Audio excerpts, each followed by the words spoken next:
ভালোবাসা যখন বিশ্বাসঘাতকতার শিকার হয় তখন কি শুধু মন ভাঙে নাকি আত্মাও প্রতিশোধ নেয়? আজ আপনাদের জন্য একটা সত্য ঘটনা অবলম্বনে এমন এক ভয়ঙ্কর কাহিনী যা প্রেম, প্রতারণা এবং প্রতিশোধের এক চরম পরিণতি দেখায়। আমাদের চ্যানেল সাবস্ক্রাইব করো। এই কৃষ্ণা ও তার কাকা ধরা কারাদণ্ড। কেরালার তিরুবনন্তপুরম জেলার পারাশালা এলাকা।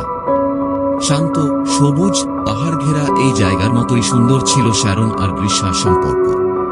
কলেজে পড়ার সময় তাদের প্রথম দেখা, তারপর ধীরে ধীরে বন্ধুত্ব, আর সেই বন্ধুত্ব একসময় রূপ নেয় গভীর প্রেমে। শ্যারন ছিল সহজ সরল, ভালোবাসায় আস্থাশীল এক যুবক।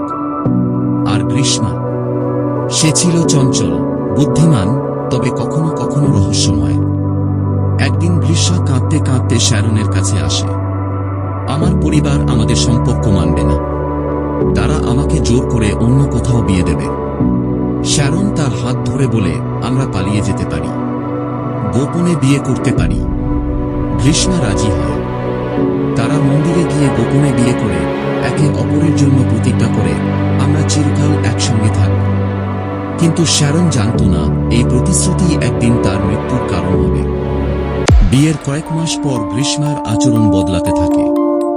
সে শ্যারনের সাথে কম দেখা করতে শুরু করে, ফোন ধরত না, বার্তা পাঠালেও উত্তর দিত না। একদিন শ্যারন জানতে পারে গ্রীষ্মার পরিবার তাকে এক সেনা কর্মকর্তার সাথে বিয়ে ঠিক করেছে। গ্রীষ্মা তার পরিবারের সিদ্ধান্ত মেনে নিয়েছে এবং খুব শিগগিরই তাদের বাগদান হতে চলেছে। শ্যারন বিশ্বাস করতে পারে না। সে গ্রীষ্মার সামনে গিয়ে দাঁড়িয়ে পড়ে। তুমি কি আমাকে ভালোবাসো না?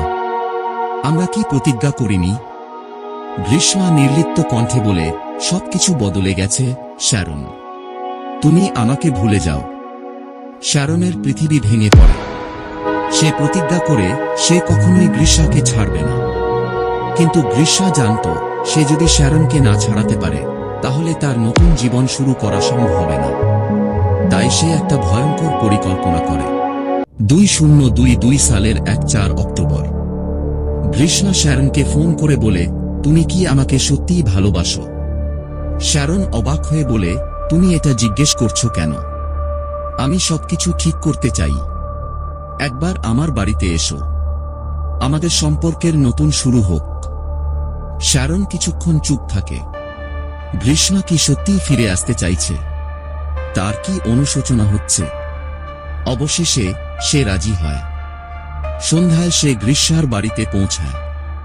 সেখানে তার জন্য অপেক্ষা করছিল এক গ্লাস আয়ুর্বেদিক কাপ। গ্রীষ্মা হাসি মুখে বলে, তুমি খুব ক্লান্ত লাগছ, এটা খেয়ে নাও, সব ঠিক হয়ে যাবে। শ্যারন কিছু সন্দেহ করেনি। সে গ্রীষ্মাকে চোখ বন্ধ করে বিশ্বাস করত। সে ধীরে ধীরে কাঠ পান করে।